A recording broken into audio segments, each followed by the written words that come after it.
पहा फक्त Maharashtra superfast news, आवाज जनतेचा। पूर्व इथून शौर्य कुंकू स्मरण अशी रॅली काढण्यात येणार आहे। ती एक श्रद्धांजली देण्यासाठी आहे। तर त्यासाठी पूर्ण विरारची हजार जनशक्तीची जेवढे कार्यकर्ता आहेत ते त्यामध्ये सहभागी होणार आहे। त्याशिवाय जी जनता आहे त्यासुद्धा मोठ्या संख्येने ते येणार आहेत आणि त्यामध्ये भाग घेणार आहे। तर आपण आता वळूया, त्यांनी जे जनशक्ती प्रहारचे जे अध्यक्ष आहेत त्यांच्याशी आपण वार्तालाप करूया। जवानांसाठी आज आपण ही श्रद्धांजली ठेवली आहे। या श्रद्धांजलीमध्ये आपण इथे तुम्ही पाहू शकता वीरगती। जय जवान जय किसान, जय जवान जय किसान। भारत माता की जय, भारत माता की जय, भारत माता की जय। वंदे मातरम, वंदे मातरम, वंदे मातरम। भारत माता की जय। जय जवान जय किसान, जय जवान जय किसान।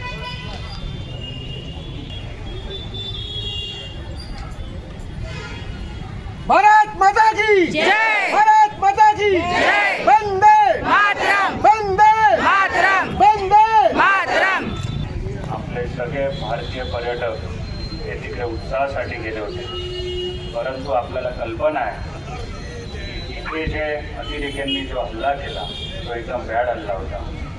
खरं म्हणजे आपण बघायला गेलं तर त्यांनी जात विचारून मारलं गेलं, एवढं घाणेरडं कृत्य त्यांनी केलेलं आहे। आणि त्यांचा उद्देश हा होता की पुरुषाला मारलं म्हणजे घर हे पूर्ण संपून जाते, आणि त्यासाठीच त्यांनी महिलांवरती कुठलाही हल्ला केला नाही, तर प्रत्येक पुरुषाला मारलं गेलं। आणि त्यासाठीच ज्या त्या हल्ल्यामध्ये जे कोणी पर्यटकांचं, बऱ्याच लोकांचं, आपलं महाराष्ट्रातून असू द्या किंवा भारतातून बऱ्याच लोकांचा मृत्यू पावला त्यांचा, परंतु आपल्या जवानांचाही त्या ठिकाणी जीव गेला।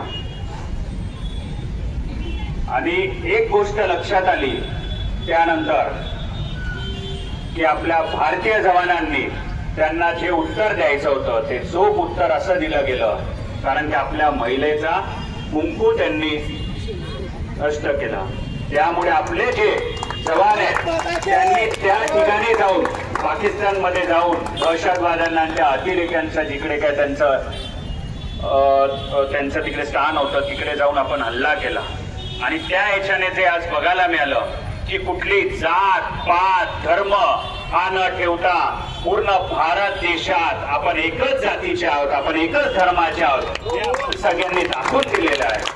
आणि आज आपण त्यासाठी ज्या जवानांचे जे शहीद झाले त्यांचा आपण श्रद्धांजली वाहिली, आणि आपल्या भारतीय वीर जवान जे आपल्यासाठी लढत आहेत, आपल्यासाठी तिकडे काश्मीर म्हणा किंवा आपल्या कुठल्याही सीमेवरती ते लढत आहेत, तर ते फक्त आपल्यासाठीच लढत आहेत। आणि मी देशातले पंतप्रधान व सगळे यांचे मी आभार मानेन।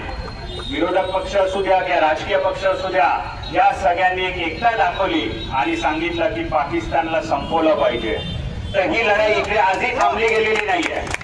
ही लढाई जोपर्यंत अशा ह्या कृत्याला आळा बसणार नाही तोपर्यंत आपले सगळे भारतीय एकजूट राहणार। आपले जे जवान आहेत, जे किसान आहेत, आपण म्हणतो तसेच आपण सगळ्यांनी एकत्र यायला पाहिजे, आणि आज आपण त्यासाठी एकत्र जमले आहोत। त्यामुळे खरंच एक बरं वाटतं, कारण काय, जात धर्म याच्यावरती लढाई न करता आपण माणूस म्हणून, भारतीय नागरिक म्हणून आपण लढलं पाहिजे, आणि ते आज आपण सगळ्यांनी इकडे दाखवून दिलेलं आहे। त्यामुळे फक्त याचा एक उद्देश असा होता की जवानांचं मनोबळ हे आपण वाढवलं पाहिजे, जेवढं आपल्याने होईल तेवढं, आणि त्यासाठीच आपण हे आज केलेलं आहे. त्यामुळे कृपया करून सगळ्यांनी श्रद्धांजली इकडे व्हावी आणि तसंच आपले जे जवान आहेत, जे आपले सगळे सैनिक आहेत, जे लढा देतात आहे, त्यांना आपण धीर दिला पाहिजे, एवढंच मी सांगतो. जय हिंद, जय हिंद, जय भारत, जय भारत, भारत माता की जय, भारत माता की जय, जय हिंद, जय भारत, जय महाराष्ट्र. जय हिंद.